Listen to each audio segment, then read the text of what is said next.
त्रिलोचन जी एक बहुत महात्मा थे, गृहस्थ महात्मा। वो संतों की सेवा करते थे। तो अब वो और उनकी पत्नी थी, उनके मन में था कि अगर कोई एक नौकर मिल जाए ऐसा जो हमारे संतों की सेवा करे, तो वो अंदर इस बात की भावना, इच्छा रखते थे, जो इच्छा करी हो मन माही, हरि प्रसाद कुछ दुर्लभ नाही। तो स्वयं भगवान अंतर्यामी नाम के दरवाजे से निकले, मुझे कोई नौकर रख ले।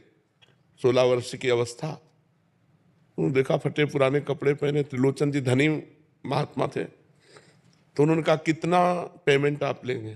तो उनका भोजन भर। क्या सेवा कर लेते हो? बोले बचपन से अनाथ हूं, कोई मेरा माता पिता नहीं। तो झूठ भी नहीं बोल रहे, क्योंकि भगवान के कौन माता पिता, वही सबके माता पिता। बोले मुझे सब रसोई का ज्ञान है और सबकी रुचि के अनुसार मैं भोजन बनाने में बहुत प्रवीण। बोले यही तो मुझे चाहिए था। भक्तमाल जी में पावन चरित्र है त्रिलोचन जी का। भगवान से पूछा तुम्हारा नाम क्या? बोले लोग मुझे अंतर्यामी कहते हैं। अच्छे कपड़े पहनाए। भगवान ने कहा एक शर्त है, हम सबको बना के पवाएंगे, लेकिन हमको तुम्हारी पत्नी बना के पवाएगी। और अगर वो किसी से कह दिया तो उसी दिन हम चले जाएंगे। उनका कहेगी क्यों? बोले थोड़ा खुराक हमारी अधिक है। 2.5 किलो अन्न भगवान एक बार पाते थे। वो तो लीला उनको करनी थी, जाने के लिए कोई ना कोई तो क्रम रखना था। और 2.5 किलो अपने हाथ से अन्न पीसना, उसकी रोटी बनाकर भगवान को पवाना, और भगवान सैकड़ों संत आ जाए, मंडली की मंडली, सबको। वो तो कर्तुम अकर्तुम सर्व सामर्थ्यशाली है। किसी महात्मा के मन में कि आज कड़ी होती तो भगवान कड़ी बना के दी। तो सब त्रिलोचन जी से कहते कि तुमने तो हमें धन्य कर दिया। तुम्हारे यहाँ जो सेवा करने वाला है वो बहुत आनंदवर्धक है, उसके देखने से आनंद आता है, उसके हाथ का प्रसाद बहुत आनंद देता है। 1 वर्ष तक सेवा ऐसे चली। कहीं उनकी पत्नी को जाने को ही नहीं मिलता।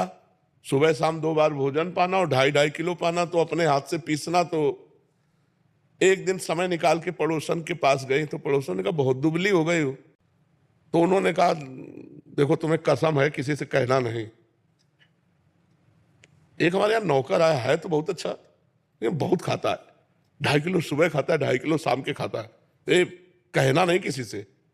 उसने पड़ोस वाले से कहा कसम है तुम्हें कहना नहीं किसी से। इनके यहाँ नौकर आया 2.5, वो पूरे बोलने में बात, और सब किसी से कि किसी से नहीं कहला, और वो कह सबसे रही है और कसम धरवा के कह रही है। ये जब बात हुई तो त्रिलोचन जी ने देखा कि अंतर्यामी है ही नहीं। तो उनका गलती क्या हो गई मेरे से? पत्नी से पूछा किसी से कहा क्या? उनका हाँ हमने कह दिया। बोले इसीलिए वो चला गया। बहुत रोए। जब रोए तो भगवान प्रकट हो गए अपने रूप में और कहा मैं ही नौकर था, तुम संत